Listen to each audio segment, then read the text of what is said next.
बिस्मिल्लाहिर्रहमानिर्रहीम। आज मेरे पिंड में एक नौजवान हादसाती तौर पर फौत हो गया। बेचारा मजदूरी करन लाहौर हो गया, 8वीं मंजिल तो डिग के वो फौत हो गया। छोटे छोटे ਉਹਦੇ 4 ਬੱਚੇ ਸਨ। ਘਰ ਦਾ ਵਾਹਿਦ ਖੁਦ ਕਫੀਲ ਸੀ ਤੇ ਕਿੰਨੇ ਘਰ ਐਵੇਂ ਰੋਜ਼ ਉਜੜ ਜਾਂਦੇ ਨੇ, ਕੋਈ ਵਿਚਾਰਿਆਂ ਦਾ ਹਾਲ ਨਹੀਂ ਪੁੱਛਦਾ। ਮੈਂ ਉਸ ਘਰ ਗਿਆ ਤੇ ਮਾਤਮ ਉਸ ਘਰ 'ਚ ਵਿਛਿਆ ਹੋਇਆ ਸੀ। ਨਿੱਕੇ ਨਿੱਕੇ ਉਹਦੇ ਬੱਚਿਆਂ ਨੂੰ ਸਮਝ ਨਹੀਂ ਆ ਰਹੀ ਸੀ ਕਿ ਕੀ ਹੋਇਆ, पर वो भी रज रज के रो रहे सन। चेहरे तो इंज लगता सी कि पता नहीं किन्ने सवाल उन्हें दिल ते दिमाग इस टाइम पैदा हो रहे हैं कि वो सोच रही है कि किन्नियां जिम्मेदारियों का भार उन्हें कंधियां ते पै गया, किवें वो चटेगी, किवें अपने इस घर का निज़ाम चलाएगी, इस मुआशरे नाल इस सिस्टम नाल किवें वो लड़ेगी, किस तरह अपने इस घर छोटे जे घर का सिस्टम चलाएगी, इन्हां बच्चों का पेट किस तरह पालेगी। चेहरे तो इंज लगता सी कि पता नहीं सवालों का एक समंदर उन्हें चेहरे ते आया सी जो नज़र आ रहा सी। ते वो बेचारी कई बार बेहोश होंदी सी ते मूँह दे छिट्टे मार मार के उन्हें होश से लिया जाता सी। नाल नाल जिहड़े उन्हें बैठे माइयां या बच्चे या बंदे उन्होंने कोई बर्दाश्त नहीं हो रहा सी कि वो बच्चे वो माई किन्नी टामा मार मार के रोज रही सी। उन्हें एक वाहिद घर का कफील सी, हो गया दुनिया तो टुट गया, जिहड़ा कि किसी का महल बनाते बनाते 8वीं मंजिल तो डिग के फौत हो गया है।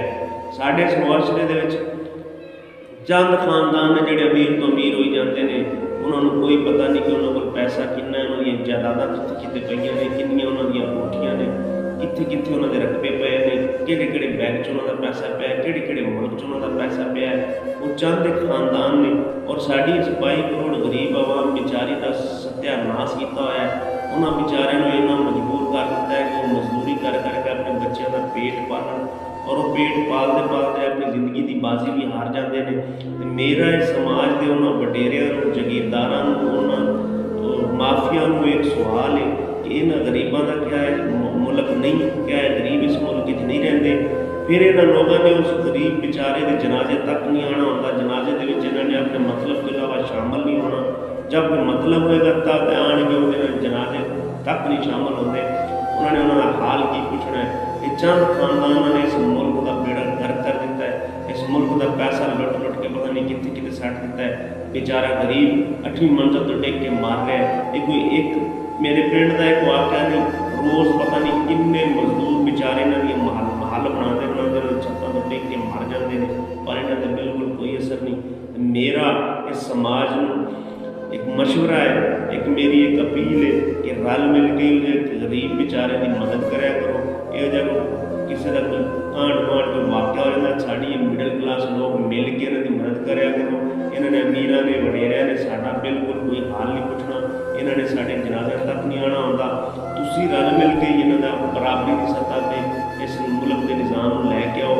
अपने आंढ गुआंढ महल्ले के कोई मामला बनता है, तुसी खुद रल मिल के उस घर की मदद करो, ताकि उस घर से जी बेवा बेचारी रो रही सी उन्हें शायद कोई मरम रखा जा सके, शायद कोई कुछ ना कुछ उनका सिस्टम घर तक बेहतर हो जाए।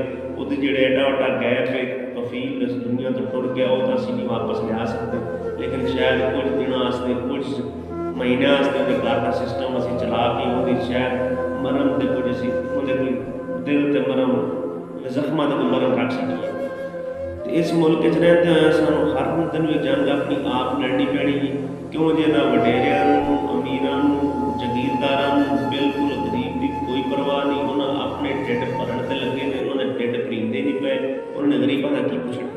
इस वास्ते पहली गल तो है कि गरीब आदमी को चाहिए कि वो अपनी बच्चों को पढ़ान, बच्चों की मेहनत करन, बच्चों को इस काबल करन कि यहो साढ़े वडेरे निज़ाम अमीरां दे गुलामी ना असीं करिए, असी पढ़ लिख के अपनी सोच समझ रख के कोई इस मुआशरे अच्छी जिंदगी गुजार सकीए। और इस तरह के वाक़या जोड़े मजदूरी करके 8वीं मंजिल तो डिगण के वाक़या और ना पेश आन। वो मजदूर साढ़े बच्चे ना पढ़न, साढ़े बच्चे पढ़ लिख के किसी अच्छे मकाम से अच्छे लैवल तक पहुँच जाए, ताकि अपनी ज़िंदगी अच्छी गुजार सकन। और इस तरह के वाक़या रोज़ पेश ना आए। अस्सलाम वालेकुम।